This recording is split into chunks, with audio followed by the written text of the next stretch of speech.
ዱባይ በኢራን መነጽር ውስጥ ዋጋ ትከፍላለች። አገርን ማውደም እንጂ ሀገራቸው ላይ በዚህ ደረጃ ጥቃት ተሰንዝሮባቸው ማያውቁት የአቡዳቢ ነገስታት ዛሬ ላይ ለፈጸሙት ኩነኔ የእጃቸውን ከኢራኖች እያገኙ ነው ይላሉ ብዙዎች። መሐመድ ቢን ዛይድ ከማይጨበጡት የአሜሪካው ፕሬዝዳንት ዶናልድ ትራምፕና በአረቦች ዘንድ ከማይወደዱት የእስራኤሉ ጠቅላይ ሚኒስትር ቤንያሚን ኔታንያሁ ጋር ተሻርከው ጦርነት በመክፈታቸው አደገኛ ቅርቃር ውስጥ ለመዘፈቅ ተገዷል።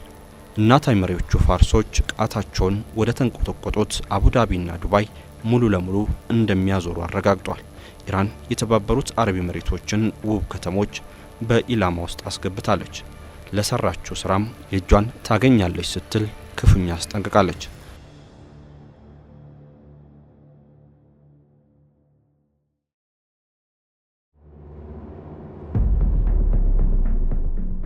ጦርነቱ ከተጀመረ አንስቶ እንደ አቡዳቢ በኢራን ሚሳኤሎችና ድሮኖች የተቀጠቀጠን የባህረ ሰላጤው ሀገር አለ ለማለት ያስቸግራል ይላሉ የቀጠናው ተንታኞች። የመሐመድ ቢን ዛይድ መንግስትም ኢራን ሆይ አትምቺን ባይሆን ዶላር እንስጥሽ በማለት ረብጣ ዶላሮችን አሽልኮ ቢሰጥም ቴህራኖች ግን የረኩ አልመሰሉም። ይህ ብቻ አይደለም። እንደ አዲስ ባገረሸው ሰሞነኛው የኢራን አሜሪካ ድብደባ ጀርባም የተባበሩት አረብ ኤሚሬቶች አሻጥርና ደባም አለ በማለት ፋርሶቹ ጥርሳቸውን ነክሷል። የፋርስ ባህረ ሰላጤ አካባቢ የአረብ ሀገራት አሁንም እንደስካሁኑም ባህል፣ እምነት፣ መልክዓ ምድር ከሚጋሯቸው ፋርሶች ይልቅ አሜሪካኖች ስር እንደተደበቁ አሉ። የነጩ ቤተ መንግስት አለቆችም የነገስታት መንደላቀቂያ ሀገራትን ደህንነት እንደምትጠብቅ ቃል ቢገቡላቸውም ነገር ግን አረቦቹን ከመመታት ሊያስመልጡ አልቻሉም። የአቡዳቢ የማናማንና የኩዌት ስልታዊ ተቋማት በኢራን ድሮንና ሚሳኤሎች ጋይቷል። ካለፈው የካቲት ማብቂያ ጀምሮ ባልጫሩት ባልጠበቁትና ባልተዘጋጁበት ጦርነት እየነደዱ ነው።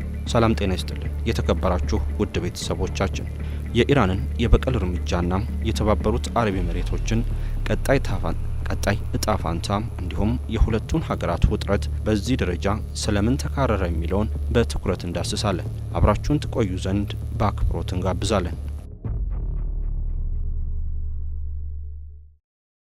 በመሃል ሲኤምሲ አፍሪካ ኮንቬንሽን ሴንተር ፊት ለፊት ዘመናዊ ኮምፓውንድ መኖሪያ መንደር ከድሪም ቢልደርስ ሪል ስቴት በ10% ቅድመ ክፍያ እስከ 50% የባንክ ብድር አመቻችተናል። ባለ 1 መኝታ በ73 ካሬ 720 ሺህ ብር ቅድመ ክፍያ፣ ባለ 2 መኝታ በ106 ካሬ 1 ሚሊዮን ብር ቅድመ ክፍያ፣ ባለ 3 መኝታ ከ136 ካሬ እስከ 192 ካሬ 1.3 ሚሊዮን ብር ቅድመ ክፍያ አዘጋጅተናል። በውስጡ ባለ 5 ኮከብ ሆቴል፣ መኪና ማቆሚያ፣ 4 ሊፍት፣ ስታንድ ባይ ጄኔሬተር፣ መዋኛ ገንዳ፣ የልጆች መጫወቻና 4000 ካሬ የዌልነስ ሴንተር አለው። 100% ለሚከፍሉ 30% ቅናሽ። አሁኑን ይደውሉ። ስልክ 0919134154 ድሪም ቢልደርስ ሪል ስቴት። ህልሞን እንገነባለን።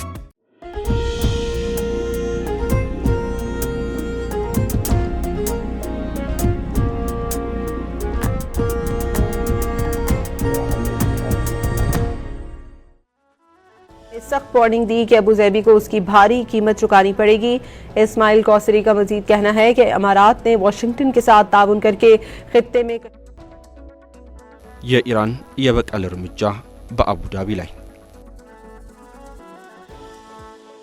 የተባበሩት አረብ ኤሚሬትስ ለወራት ጥቃት እየፈጸመች ካለችው አሜሪካ ጋር የምታደርገው ትብብር ዋጋ ያስከፍላታል ሲሉ አንድ የኢራን ምክር ቤት አባል አረጋግጧል። በኢራን ፓርላማ ውስጥ የብሔራዊ ደህንነት ኮሚሽን አባል የሆኑት ኢስማኤል ኮሳሪ የተባበሩት አረብ ኤሚሬትስ አሜሪካ በሀገራቸው ላይ እንደ አዲስ ከከፈተችው ጥቃት ጀርባ አለች ሲሉ ከሷል። በዚህ ምክንያት አሜሪካ እየፈጸመችው ላለው ጥቃት ኤሚሬትስ ከዋሽንግተን ጋር ባላት ትብብር የተነሳ ዋጋ ትከፍላለች ሲሉ የባህረ ሰላጤዋን ሀገር አስጠንቅቋል። የኢራን ጦር ኃይሎች ጠቅላይ አዛዥ ቀደም ሲል እንዳስታወቁት ለወራሪ ኃይሎች ማንኛውንም ድጋፍ የሚሰጥ ከኢራን የአጸፋ ቅጣት ይጠብቀዋል በማለት ያስተላለፉትን ማስጠንቀቂያም የምክር ቤት አባሉ አጽንኦት ሰጥተው ጠቅሷል። ስለዚህም ኤሚሬትስ በቀጠናው ያሉትን ለአሜሪካ ጦር ሰፈሮች በምትሰጠው ድጋፍ ምክንያት የባህር እንቅስቃሴ መስመሯ፣ የባቡርና የአየር ትራንስፖርት መሰረተ ልማቶቿ እንዲሁም የነዳጅና የጋዝ ተቋማት የኢራን ጦር ሰራዊት እርምጃ በሚወስዱበት ጊዜ ዋነኛ ኢላማዎች ይሆናሉ በማለት አስጠንቅቋል። የተባበሩት አረብ ኤሚሬቶች የኢራን ጦርነት ከተነሳ በኋላም ቀጠናዊ ስትራቴጂ ላይ ጉልህ ለውጥ ማድረጓን የሚጠቁሙ ምልክቶች ተስተውለዋል። በቀጠናው የተባበሩት አረብ ኤሚሬቶች ከንግድ ከፋይናንስና ከኢንቨስትመንት አንጻር ማዕከል ተደርጋ ትወሰዳለች። የኢራን ጦርነትን ተከትለው የመጡት ለውጦች ደግሞ ደህንነት ላይ ያተኮሩ ናቸው። ሀገሪቱ ግጭትን ለመሸሽ ብትሞክርም በኢራን ጦርነት ምክንያት ጫና ውስጥ ወድቃለች። ኢራን በተባበሩት አረብ ኤሚሬቶች ግዛት ላይ ጥቃት መፈጸሟ ምን ያህል ተጋላጭ ሀገር እንደሆነች አሳይቷል። በንግድ ሰላም ማምጣት የሚለው የተባበሩት አረብ ኤሚሬቶች የረዥም ጊዜ አካሄድ በኢራን ጥቃት ፈተና ገጥሞታል።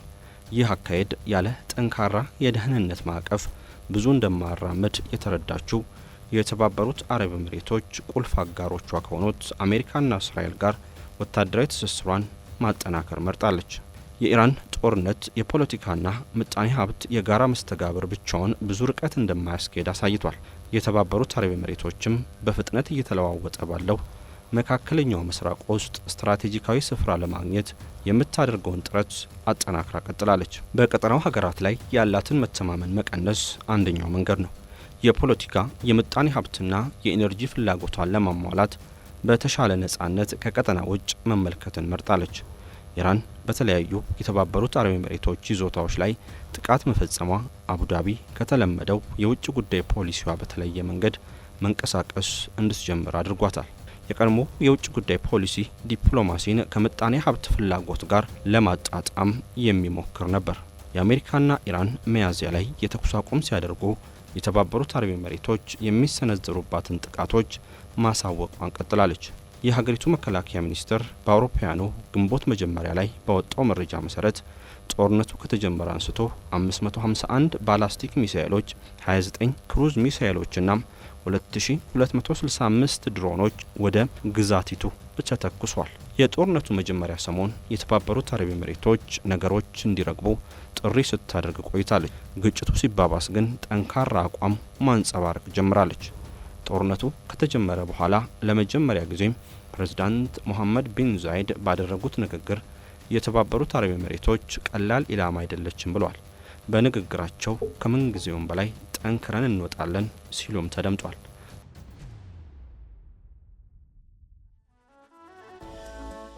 በኢሚሬቶች ላይ ጥቃት የተሰነዘረው የአሜሪካ የጦር ሰፈር ስለሚገኝና ከእስራኤል ጋር ስለምትተባበር እንደሆነ ኢራን ገልጻለች። ይህም አቡዳቢ የደህንነት ጉዳይን በጥብቅ እንድትመለከት አድርጓል።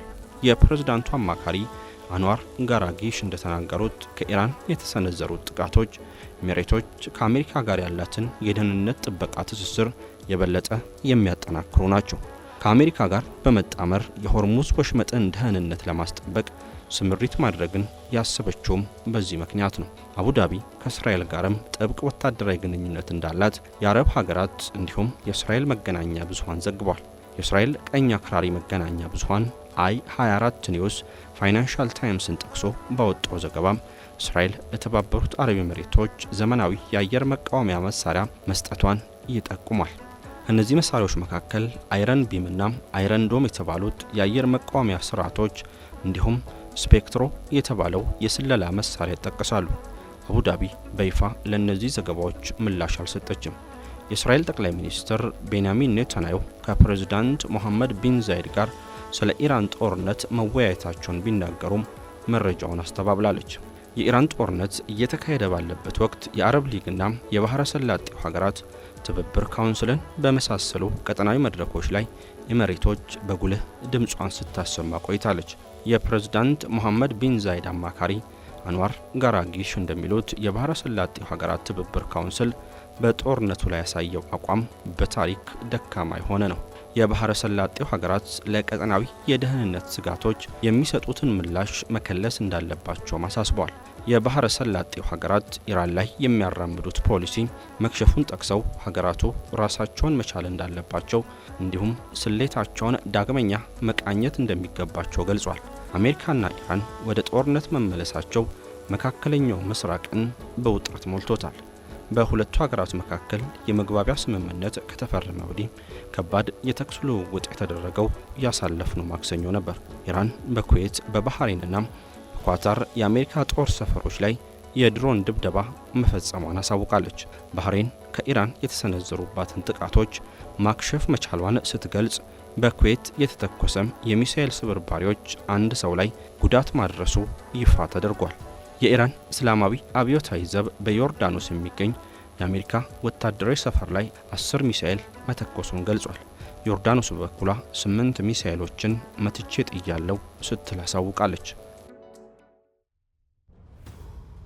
ከአሜሪካ ጋር መሰለፏ ዋጋ ያስከፈላት የተባበሩት አረብ ኤሚሬቶች and the United Arab Emirates in general requires a clear distinction between the concepts of military base and defense cooperation. አሜሪካ መልካም የሚባል ግንኙነት ካላት የባህረ ሰላጤው ሀገራት መካከል የተባበሩት አረብ ኤሚሬቶች ትገኛለች። ሁለቱ ሀገራት በተለያየ ዘርፎች በጋራ ከመስራታቸው በተጨማሪም የአሜሪካ ጦር በአቡዳቢ እንደሚገኝ ይታወቃል። እናም አቡዳቢና ዱባይ በኢራን ኢላማ ውስጥ የመግባታቸው ዋነኛ ሚስጥር ይህ ጉዳይ ነው። ለዛም ይመስላል በቅርቡ የተባበሩት አረብ ኤሚሬቶች ካሁን በኋላ የአሜሪካ የጦር ኃይል ድጋፍ እንደማያስፈልጋትና በሀገሪቱ የሚገኙ የዩናይትድ ስቴትስ የጦር ሰፈሮች እንዲዘጉ ጥሪ ማቅረባቸው የተነገረው። የኤሚሬቶች ፕሬዝዳንታዊ አማካሪ በሰጡት መግለጫ ሀገሪቱ ራሷን በብቃት የመከላከል አቅም እንዳላት በተግባር ማረጋገጧን ገልጿል። በተለይም የኢራን ጥቃት በነበረበት ወቅት የተመዘገበው ውጤት ኤሚሬቶች ያለ ውጭ እርዳታም ራሷን መጠበቅ እንደምትችል ማሳያ መሆኑን ጠቅሷል። አማካሪው አክለውም በአረብ ባህረ ሰላጤ ላይ የሚገኙት የአሜሪካ ጦር ሰፈሮች ለተባበሩት አረብ ኤሚሬትስ ሸክም እየሆኑ በመምጣታቸው የሚዘጉበት ጊዜ አሁን ነው ብለዋል። ይህ መግለጫ በአካባቢው ባለው የጂኦፖለቲካዊ ግንኙነት ላይ አዲስ አቅጣጫ ሊጠቁም እንደሚችል ተገምቷል። ጦርነቱ ከተጀመረበት ጊዜ ጀምሮ ኢራን በተባበሩት አረብ ኤሚሬትስ ውስጥ በርካታ ቁልፍ ቦታዎችን አጥቅታለች። ከነዚህም መካከል የሀብሻን የጋዝ ማምረቻም፣ የአልዳፍራ የጦር አውሮፕላን ማረፊያም፣ የፋጃራ ወደብ የነዳጅ ማከማቻ ተቋማትና የዱባይ ዓለም አቀፍ አውሮፕላን ማረፊያ ይገኙበታል። በኢራቅ ሰሜናዊ ኩርዲስታን ክልል ኤርቢል የሚገኘው የተባበሩት አረብ ኤሚሬትስ የቆንስላ ጽሕፈት ቤትም በሁለት የድሮን ጥቃቶች ተመቷል። የኢራን ሰራዊት አካል የሆነው የከታም አልነቢያ ማዕከላዊ ዋና መስሪያ ቤት ቃል አቀባይ ኮሎኔል ኢብራሂም ዞልፋቅሪ በተባበሩት አረብ ኤሚሬትስ ሕዝብ በሚበዛባቸው አካባቢዎች የሚኖሩ ነዋሪዎች ለራሳቸው ደህንነት ሲሉ በኤሚሬት ከተሞች ውስጥ ካሉ ወደቦች፣ የጀልባ መቆሚያዎችና የአሜሪካውያን መጠለያ ስፍራዎች እንዲርቁ ማሳስበዋል። ኢራን በተባበሩት አረብ ኤሚሬትስ ውስጥ የሚገኙትን የአሜሪካ ሚሳኤል ማስወንጨፊያ ቦታዎች ላይ በማነጣጠር ራሷን የመከላከል ህጋዊ መብት እንዳላት ተናግሯል። ኢራን የተባበሩት አረብ ኤሚሬትስ ግዛቷን በሀርግ ደሴት ላይና አቡ ሙሳ ላይ የተሰነዘሩ ጥቃቶችን ጨምሮ ጥቅም ላይ መዋሏን በመግለጽ ስትወነጅላት የተባበሩት አረብ ኤሚሬትስ ክሱን ውድቅ አድርጓለች። አቡዳቢና ቴህራን መቀራረብ ማሳየት የጀመሩት በ2021 ነበር። በቴህራንና በሳውዲ አረቢያ መካከል መደበኛ የዲፕሎማሲ ግንኙነትን ወደ ነበረበት ለመመለስ ቻይና ያደረገችውን ጥረት ተከትሎ ከፍተኛ ለውጥ አሳይቷል። የግንኙነት መሻከር ዋናው ምክንያት በአብዛኛው የተባበሩት አረብ ኤሚሬትስ የኢኮኖሚ ጥቅሞችና ከሪያድ ጋር ባለባት ፉክክር ውስጥ ራሷን እንደ ቀጠናው ኃይል አገር ለማስቀመጥ ካላት ፍላጎት የተነሳ ነው። ይሁን እንጂ የአሁኑ ጦርነት የተባበሩት አረብ ኤሚሬትስና የኢራን ግንኙነት ላይ ከፍተኛ ተጽዕኖን አሳድሯል። ይህም ወደ መወነጃጀልና ዛቻዎች እንዲያድግ አድርጓል። በዚህ ወር መጀመሪያ ላይ የተባበሩት አረብ ኤሚሬትስ በቴህራን የሚገኘውን ኤምባሲዋን ዘግታ ኢራን በግዛቷ ላይ በሰነዘረችው ጥቃት ምክንያት አምባሳደሯንና ዲፕሎማቶቿን አስወጥታለች። በተጨማሪም በአቡዳቢ የኢራን አምባሳደር ሬዛ አሜሪካን በመጥራት ጠንካራ ተቃውሞ መልእክት አስተላልፋለች። የባህረ ሰላጤው ሀገራት ህብረት ውይይትን የሚያጎላ መልእክት ቢያስተላልፍም አንዳንድ የሚዲያ ዘገባዎች ግን እንደሚጠቁሙት ከሆነ ሳውዲ አረቢያና የተባበሩት አረብ ኤሚሬትስ ከኢራን ጋር በሚደረገው ውጊያ ውስጥ ለመሳተፍ እየጣሩ ነው። ይህ ለውጥ በአቡዳቢና በቴህራን መካከል ግንኙነታቸውን ለማስተካከል ያለውን ማንኛውንም እድል ሊያደናቅፍ ይችላል።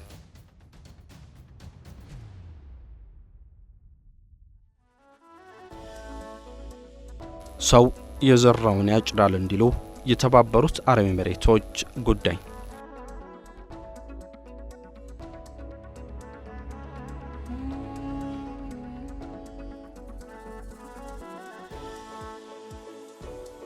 የተባበሩት አረብ ኤሚሬትስ የሰሜን አትላንቲክ ጦር ቃል ኪዳን ድርጅት ኔቶን ደግፎ በአውሮፓ ላይ ወታደሮች ስታሰማራ የመጀመሪያዋ አረብ ሀገር ነች። በከፍተኛ ችግሮች የተሞላው የየመን ጦር ዘመቻ ቀጠለ። የሳውዲ አረቢያው ልዑል መሐመድ ቢን ሰልማን በየመን የእርስ በርስ ጦርነት ላይ እጃቸውን ሲያስገቡ ኤሚሬቶችም በ2015 በመቀላቀል ሀገር የመንን ወደ ምድረ በዳነት እንድትለወጥ አድርጓል። ኤፍ-16 የተባሉ ጦር ጄቶችን በመላክ የሁቲ አማጽያንን በመደብደብ ወታደሮቿንም በደቡባዊ የመን አሰፈረች። በየመን ቁልፍ የምትባለውን የሶካርታ ደሴት ላይም ጦሯን አሰፈረች። በዚህም አልገታችም። በኤርትራዋ አሰብ የጦር ሰፈር በመከራየት ጦሯን በቀይ ባህር ላይ ዘመተች። ይህም ዋና ዓላማው የሆዴዳ ወደብን ከሁቲዎች ለመንጠቅ ነበር። የየመን ጦርነት ለ6 ዓመታት ያህል ቀጥሏል። አሸናፊ የሚባል አካል የለም።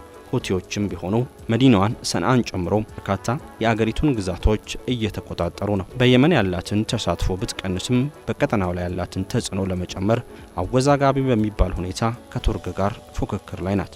ቱርክ በሶማሊያ መዲና ሞቃዲሾ ተሰማርታ የምትገኝ ሲሆን ኤሚሬትስ በበኩሏ ሶማሊላንድን ትደግፋለች። እንዲሁም በበርበራ ወደብና በኤደን ገልፍም የጦር ሰፈርን አቋቁማለች። በጦርነት በተጎሳቀለችው ሊቢያም ኤሚሬቶች የሩሲያና ግብፅን ጦር ጋር በመሆን የምስራቁን ሀሊፋ ሀፍጠር ኃይልን እየደገፉ ሲሆን በሌላኛው ጎራ ደግሞ የምዕራቡ ጎን ደግሞ በቱርክ ኳታርና ሌሎች ኃይሎች በመደገፍ ተሰልፏል። ግሪክን ለማገዝ ወደ ክሬት ደሴት ተዋጊ ጄቶችን የላከች ሲሆን ይህም በምስራቅ ሜዲተራኒያን ነዳጅ የማውጣት መብት ጋር በተያያዘም ከቱርክ ጋር በመጋተራቸው ነው። አቡዳቢ ከዚህ ሌላ ባልተጠበቀ ሁኔታም ከእስራኤል ጋር ስምምነት ፈጽማለች። ለዓመታት በሚስጥራዊ ሁኔታ ሲያካሂዱት የነበረውን ጥምረትም ይፋ አድርገውታል። እንደ ሳውዲ አረቢያ ኤሚሬት ብትሆን እስራኤል ሰራሽ የደህንነት መሳሪያዎችን በመጠቀም ዜጎቿን ትሰልል ነበር። የዚህ ጥምረት የጤና፣ ባዮቴክኖሎጂ፣ ባህላዊና የንግድ ሸሪኮች በተጨማሪ የጦርና የደህንነት ግንኙነታቸውንም በበለጠ ያጠናክራሉ ተብሎ ይታሰባል። በወቅቱ የሁለቱም ሀገራት ጠላት የሆነችው ኢራን የእስራኤልና የኤሚሬቶችን ስምምነት አውግዛለች። ኢራን ብቻ አይደለችም፣ ቱርክ እንዲሁም ፍልስጤማውያን ቢሆኑም አውግዘውታል። ፍልስጤም ራሷን የቻለች ግዛት ለመሆን የምታደርገውን ትግል ያጨለመና ኤሚሬትም ፍልስጤማውያንን ክዳለች ተብሏል። እንደ አዲስ የቀጠለው ጦርነትና የአረቦች ሚና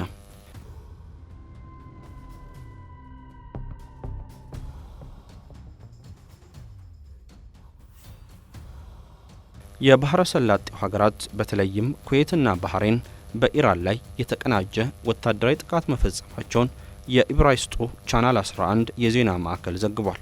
እንደ ዘገባው ከሆነ በኩዌት የሚገኙ የዓይን እማኞች የሚሳኤል ተኩሶችን መመልከታቸውን አረጋግጧል። ይሁን እንጂ እስካሁን ድረስ ከኩዌት ከባህሬን አሊያም ከኢራን መንግስታት የተሰጠ ምንም አይነት ይፋዊ መግለጫ የሌለ ሲሆን ጥቃቱ ስለመፈጸሙ ከተለያዩ ገለልተኛ አካላት የተረጋገጠ መረጃ አልወጣም። በመሆኑም ጉዳዩ በአሁኑ ወቅት ባልተረጋገጠ ወሬነት የሚመደብ በመሆኑ በጥንቃቄ ሊያዝ እንደሚገባ እየተገለጸ ነው።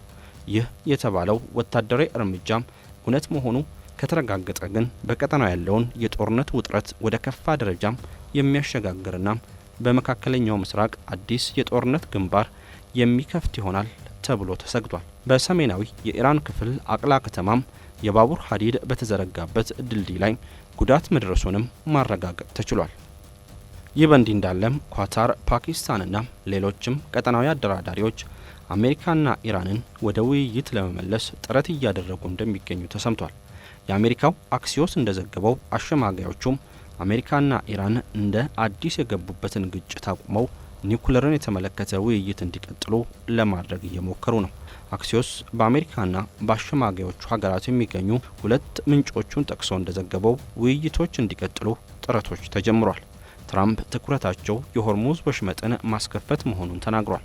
የኢራን እስላማዊ አብዮታዊ ዘብ በበኩሉ የሆርሙዝ ወሽመጥ በሀገሪቱ ኃይሎች ቁጥጥር ስር እንደሚገኝ ገልጿል። አክሲዮስ እንደዘገበው ትራምፕ አሁንም ቢሆን የለየለት ጦርነት ውስጥ ተመልሰው መግባት አይፈልጉም።